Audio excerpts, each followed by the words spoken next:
As questões levantadas, praticamente eu não teria nenhuma coisa específica para responder, mas pegaria o conjunto de questões levantadas. Em primeiro lugar, eu acho que essa audiência foi muito interessante, muito importante, e eu que não frequento aqui o Senado, tomo conhecimento de que já foi muitas vezes, já houve discussões aqui no Senado, inclusive com o presidente Dr. Altino, né, sobre todos esses problemas. Eu senti um pouco de pena, embora tenha sido excelente a exposição do Dr. Altino, que nós tenhamos tomado tanto tempo para o problema da matriz como um todo e depois especificamente para o problema da hidroelétrica, porque era que eu soubesse uma audiência sobre a questão nuclear. Então, teria sido mais interessante se a gente realmente, como o senhor presidente solicitou, aí pelas tantas, não, que nós concentrássemos nessa questão. E nessa questão aprofundássemos realmente as questões. Eu fico muito contente de ver um senador tão jovem e tão fogosamente defensor do nuclear pela sua confiança na ciência. Mas eu já estou no outro lado da vida, né? E do outro lado da vida, a gente não reage necessariamente com tanta emoção, diante das emoções somente, a gente sempre reage com um pouco mais de calma. E na reação que a gente vê, a gente observa o que acontece no mundo. E não somente o que acontece nessa ou naquela usina, mas o conjunto, o processo de tomada de consciência da problemática nuclear, que não é uma questão somente da energia, é toda a questão da ciência de tratamento, a questão do átomo, que esse problema é um problema que está começando a preocupar mais o mundo todo. Já preocupou, já disse aqui em várias outras ocasiões, as várias etapas, bomba, teste, agora está preocupando o nuclear. Eu me pergunto, por exemplo, por que, afinal de contas, na Europa se fala frases, se publicam matérias em revistas de tanto peso como Economist, que com esse título, Um Sonho que Falhou.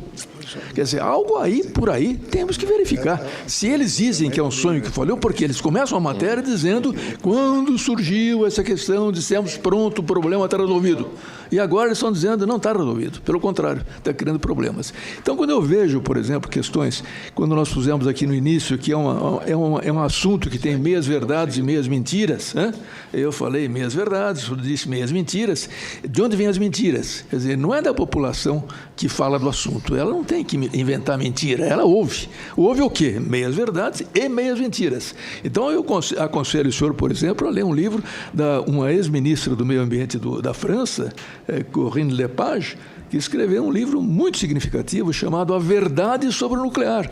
Então, ela conta a quantidade de coisas que foram ditas que não eram verdadeiras e que levam os franceses a prosseguir na sua política. E ela denuncia, é uma ex-ministra. Ela não fala assim gratuitamente, ela fala com dados, inclusive prova todas essas coisas que ela fala. Então, no fundo, por exemplo, o plano de fuga que o senhor colocou, o plano de emergência, nós todos sabemos a precariedade disso. Não precisa, obviamente, se nós formos analisar as suas declarações, os folhetos, tudo que é dito, tem o celular, chama a namorada e diz, olha que bonito, que eu sei o que fazer, é tudo muito relativo. Haja visto a chuva, e sabemos que a região ali é uma região tendente também a deslizamentos de terra, tudo isso que acontece. É um local, um erro. Quem que escolheu esse local? Foi de uma época do Brasil em que nós não opinávamos nada.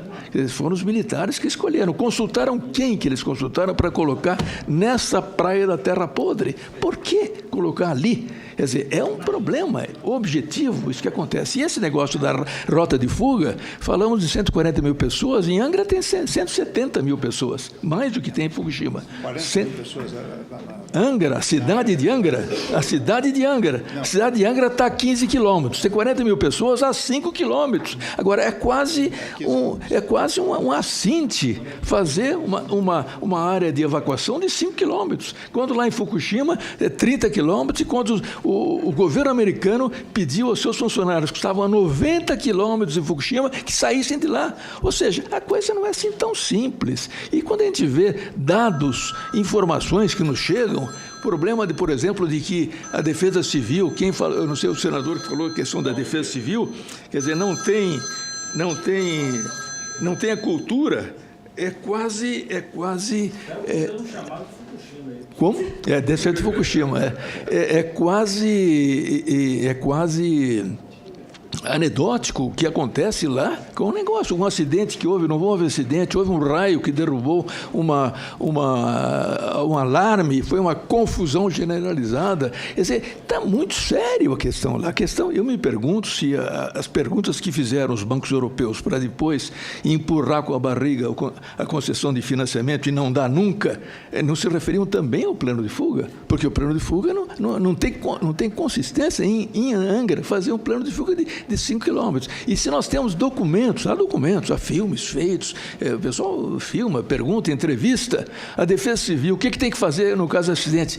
A Defesa Civil, não é só a população que está despreparada, a Defesa Civil não está assim tão preparada, não está. Então, nós estamos aí com um risco nas nossas cabeças e adianta ir muito longe. Eu diria, o Senado deveria exigir muita resposta do Poder Executivo, da eletronuclear, e se o raciocínio da eletronuclear é o raciocínio de uma empresa que tem que dar lucro, nós somos perdidos.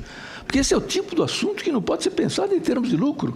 O tipo de assunto é uma necessidade social, é uma necessidade da sociedade. Isso tem que ser pensado em termos de necessidade. Tem que ser deficitário, se a segurança exigir que seja deficitário, e virão recursos de outras fontes. Ou seja, mudar um pouco o paradigma.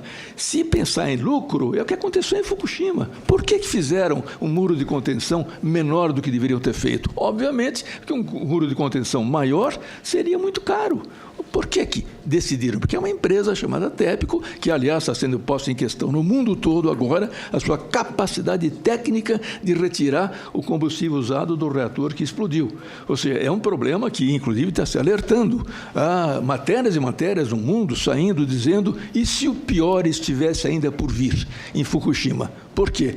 Porque se teme, houve uma petição mundial aí para as Nações Unidas mandar uma equipe internacional acompanhar a operação de retirada das varetas de combustível usado da piscina de Fukushima, porque está um perigo lá. Detalhe, no Japão, não é somente 80% da população que está contra o nuclear, é um ambiente geral japonês que está se deteriorando, ou seja, uma usina está tendo o poder de criar, no Japão, uma atitude de desconfiança e de mal-estar generalizado.